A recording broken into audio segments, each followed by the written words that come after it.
আসসালামু আলাইকুম বন্ধুরা, তোমরা কেমন আছো? আইলা টিভি আয়োজিত বৈচিত্র্যময় অঙ্কন ক্লাসের পক্ষ থেকে আমি নাইম ভাই তোমাদেরকে জানাই স্বাগতম।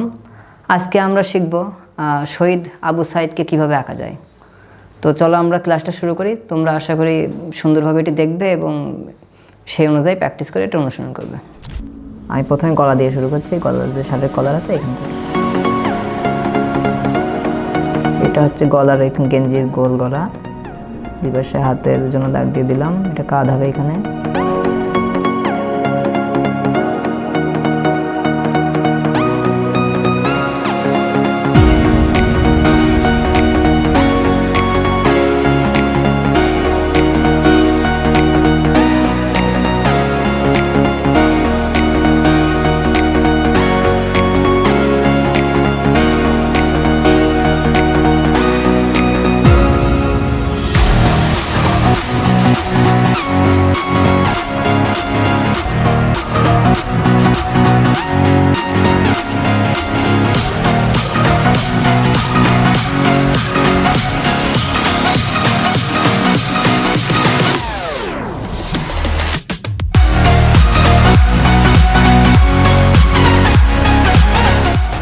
তো এবার আমরা এই বক্সটাকে গেঞ্জিতে রূপান্তর করব।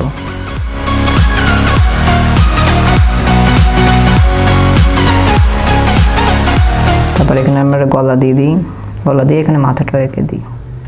আমরা এখানে চোখ নাক মুখ দিচ্ছি না, শুধু এই গোলটা দিয়ে ইউ মতো দিবা, দিয়ে এখান থেকে চুল, পাশ থেকে চুল,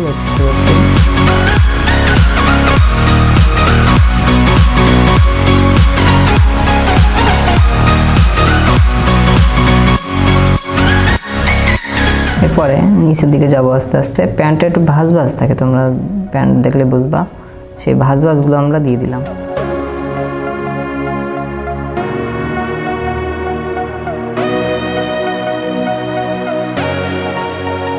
এখন শেষ। এখন আবু সাইদের এক হাতে তোমরা খেয়াল করেছো একটা লাঠি ছিল, ছোট একটা লাঠি। সেই লাঠিটা আমরা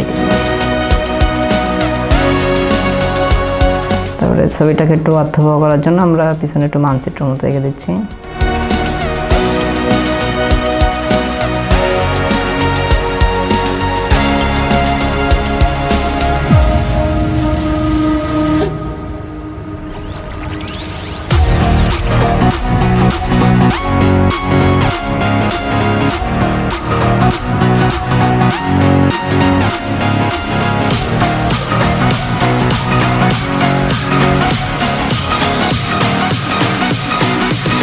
তো আমাদের আঁকা কিন্তু শেষ। আমরা এবার রঙের কাজে হাত দিব।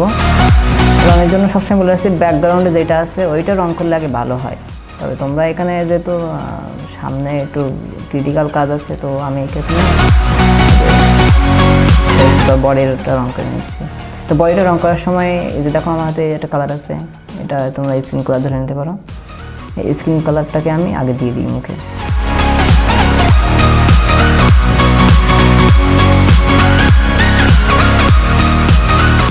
তো আমি গেঞ্জিটা কালো দিয়ে শুরু করি। আমার হাতে যেটা আছে এটা হচ্ছে কালো রং।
এরপরে ম্যাপ, পিছনে যে বাংলাদেশের ম্যাপটা আছে, মানচিত্র আছে, সেটা আমরা যে আমাদের সবুজ রং দেখতে পাচ্ছ, এই সবুজ রংটা দিয়ে রংটা করে দিব।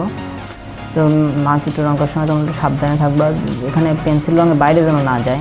পেন্সিলটা দিয়ে মানচিত্র আঁকার সময় আমরা হয়তো মাপ নিয়ে নিতে হবে, কিন্তু রং করার সময় অবশ্যই সাবধানে কাজ করতে হবে।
তো এর মাধ্যমে আমাদের শেষ হলো আমাদের আবু সাইদের যে বীরত্বগাথা ছিল সেটাকে তুলে ধরার প্রচেষ্টা। আশা করি তোমাদের এই ছবিটা অনেক ভালো লাগবে। তোমরা একটু কঠিন হলে বাসায় এটা আঁকার চেষ্টা করো, আর না পারলে আবারও বলো, আমি সামনে ক্লাসে বা যখনই পারি আরও শর্টকাটে এটাকে আঁকানোর চেষ্টা করি, তোমাদেরকে দেখাবো। তোমাদের প্রতি আমার আগাম ভালোবাসা এবং দোয়া রইল, তোমরা আশা করি এটা পারবে।